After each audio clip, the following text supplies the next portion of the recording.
want a scarf? This wind is numbing icy. Here, bundle up against the frigid gale. No? Suit yourself, though choice seems rather dicey. I guess you're young. Perhaps you're not so frail. Andre? Oh yes, he's friendly. Most labs are.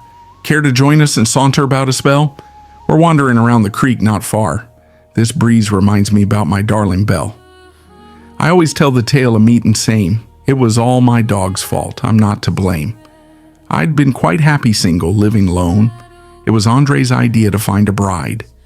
He slipped his collar, leading me to Joan despite my yelling to come to my side. Andre sat next to lovely Joan's park bench and plopped his head on her lap, his new pillow.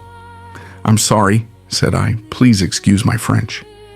Joan smiled and patted dog with fingers willow. No harm, she said, and offered slender hand. I've met Andre. I'm Joan, but who are you? Her smile bewitched my thoughts to flee and disband. I stammered, sputtered, shook, and said, Lou? We skied on Half Moon Ridge near River's Bend. The mountain was our only chaperone. Our first date flared warm love by cold day's end. I found I wasn't happy living lone. We wed next year in winter. Joyous flash. And for 3 years more live together in bliss. We learned the other's habits, quirks, and trash. She'd prod pet peeves to show I'd made her pissed. She would abandon cream on countertop when she had finished adding some to coffee. She'd keep a window open till temp dropped and leave on lights all day to bother me. Whenever I observed the irksome jabs, I'd ask dear Joan to please explain what's wrong. We'd sit and talk and little scrapes would scab, and we'd go back to paradise, love strong. The little things she did to show affection were cousin to her pesky provocations. She streaked love notes in bathroom glass reflection, invisible till steam revealed flirtations. A ritual developed after spats. When we'd made up, I'd always ask her pardon. So, am I off the hook yet, autocrat? She'd smile but would be silent as a Spartan. She'd write a note on mirror with her finger, a jest. Not yet, my love. You still need linger. We had a plethora of ups, few downs. Our love grew like a pampered garden weed. Then, after our third blissful year, tragedy, an avalanche. I'll spare the grim details. Beseeching God, I prayed for mercy, grace. My boisterous sobs embarrassed blizzard gales to no avail. Pearl shroud entombed Joan's face. Monstrous father filched my darling lover. The funeral was nearly a year ago. Andre and I aren't back to normal yet. My memories of Joan drift like the snow, to topple me o'er when least I expect. The mountain high accrues the purest snow. And though my skiing partner's gone, I aim to strap on my boots once again to go to Half Moon Ridge and swoop the slopes in pain. The season's nearly started. I whack sticks. And then I notice chilly fingertips. I walk into the kitchen, seeing window is open. Strange, I mutter, closing shutter. It could just be the wind, says broken widow. Andre prods me with wet nose, whines, cute bugger. Time flows by drips and drabs while I await the season cherished by snow bunnies and me. I come home from day's errands, walk through gate, and notice yellow lights through window. Shiny. Andre is prancing when I step inside and drop the season's pass on countertop. He hops and licks and barks, wagging backside. As soon as I start petting him, dog plops. I give Andre beloved belly rubs, the dog's preferred love language from best friend, his back paw pistons while tail fuzzy thuds. When I return to kitchen, heart descends. There, sitting by ski pass, a jug of cream. I imitate a statue for a spell, then pick up jar as if in a bad dream. It's warm. I open it, sniff, gag at smell. I must have left it out. I mutter slow. But I pause, wonder. First the lights, now this. Andre yips, whines, then rumbles, deep growl low. I whisper, Joan, please tell me why you're pissed. The window creaks ajar. A tempest bats my new ski pass, which flutters down to floor. I close the window. pick up wayward pass. Outside, the wind continues its dull roar. It could just be the wind. Andre and I are walking banks of creek, enjoying early winter's brisk north wind, when little boy approaches us and speaks. "Hi, my name's Seven. Will dog be my friend?" Forever and a day, just scratch his belly. Andre rolls over.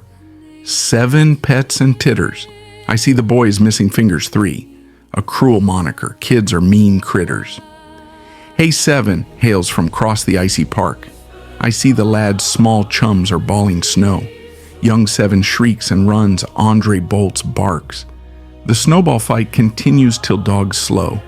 Andre returns wet, panting, blissful, weary. I brush the snow off Pooch and saunter on. Behind I hear, mister, voice meek and dreary. I turn. Andre's new pal's bright smile is gone. She wants me to tell you to stay at home and keep away from Half Moon Ridge's hills. She says you shouldn't go up there alone because that mountain craves another kill. A frigid tingle courses through my body. I mean it, mister. Mount's an evil sight. He holds up mangled hand for me to see.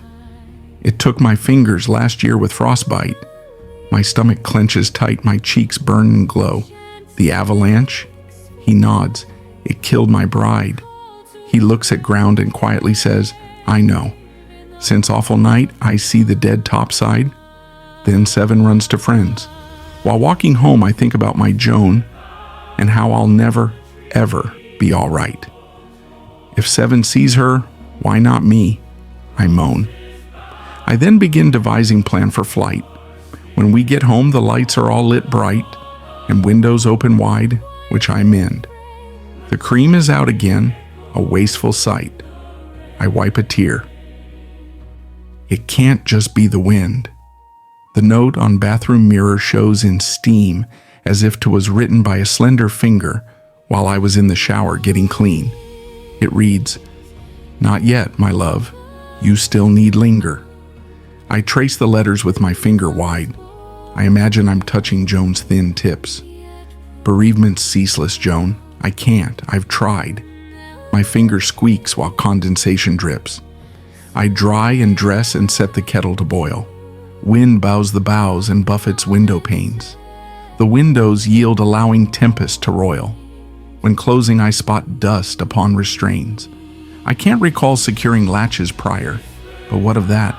A habit's ordinary. The glow from Lou compels me to inquire. The bulb's aglow. I ponder while I tarry. Did I turn off the light? The kettle's trilling severs concentration. I fill the press and reach for cupboard door. By knob, my hand halts in stark hesitation. By cream used mug, I can't recall before. My mind is foggy, my emotions fraught. I march through empty house and latch the windows. I check, recheck, then triple check the lot. I click out lights and sit in blackest limbo.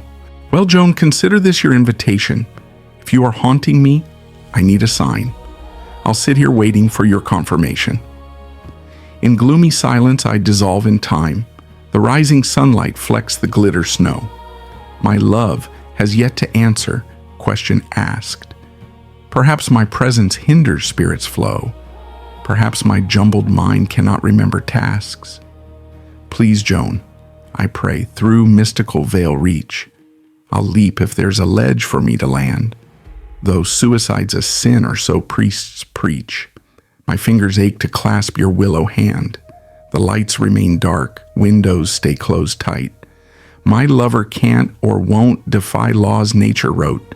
Joan wouldn't usher me into the night. Roles reversed, I'd not guide Joan to Charon's boat. Fuck it. I draw myself a steaming bubble bath and pour a peated scotch to tumbler's brim. Not caring if I conjure God's dire wrath, I perch a glinting razor on tub's rim. I dip, I sip. The scotch is smoked velvet. I savor life's concluding pleasures. Sigh. The void is calling me. I yearn for it. The razor beckons. 2 quick slits to die.